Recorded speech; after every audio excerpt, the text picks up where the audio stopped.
It's me, Alan Jane! For today's video ay aaralin naman natin ng pagluluto ng pork caldereta!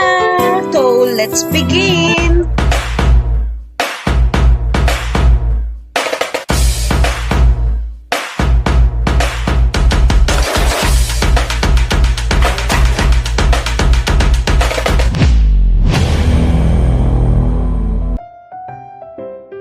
So, ang first step natin is i-wear ang ating mga PPE.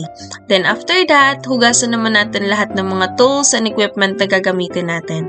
Then, sunod naman na gagawin natin is gagayatin natin ang ating mga ingredients based sa ating prepared na size and slice. Tayong mga Pilipino ay may iba't ibang version kung paano magluto. Katulad ko, may iba din akong version ng pagluluto ng pork caldereta.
Ang sunod naman natin gagawin, sa isang kaserola ay magpapainit na tayo ng mantika.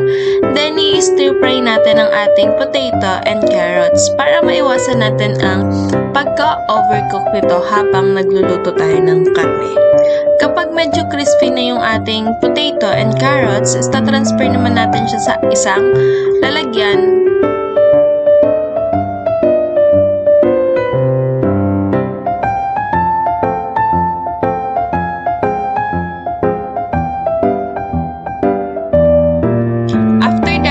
Start na tayo mag-saute ng ating mga ingredients. First, onion and garlic, then add the pork para mas maging malasa yung ating lulutuin na pork caldereta. Hahayaan lang natin siya na magisa-gisahan ng mga 5 to 8 minutes. Hahayaan lang natin na lumabas yung water ng ating pork hanggang sa unti-unti nitong masipsep or maiga yung tubig na meron yung ating pork. Then, tsaka tayo mag-a-add ng ating iba't ibang ingredients at mga pampalasa katulad ng tomato sauce, tomato paste, and other ingredients and seasonings based sa ating mga panlasa. Tayo na lang po yung a-adjust ng ating mga panlasa or ingredients kasi may iba't iba naman tayo pong preference or taste ng ating tamang alat or tamang taba.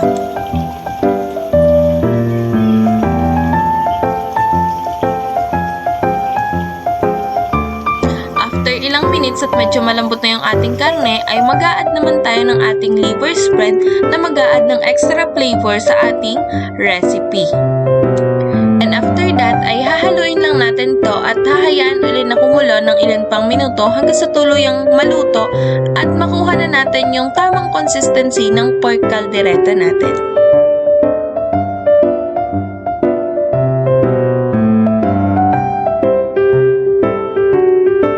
Then, after that, ay i-add na natin ang ating in-stir fry na potato and carrots. Then, continuous lang yung paghalo natin hanggang sa ma-well combine na natin yung ating mga ingredients na potato and carrots. Then, after that, ay pakulo lang ulit tayo ng konti. Then, ready to serve!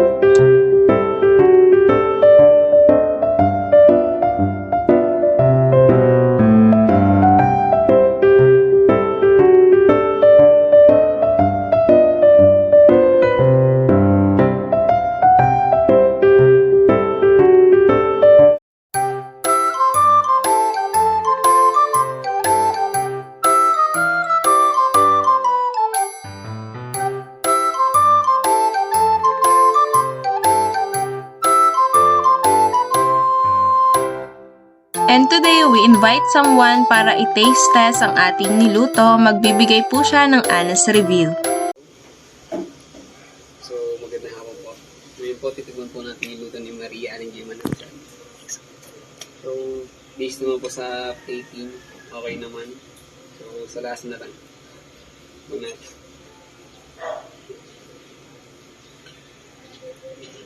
Sabi mo tao ako.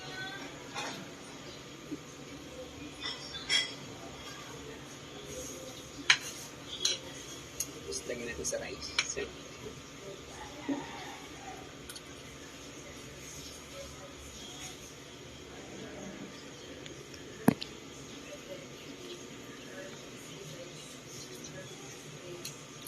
masarap naman.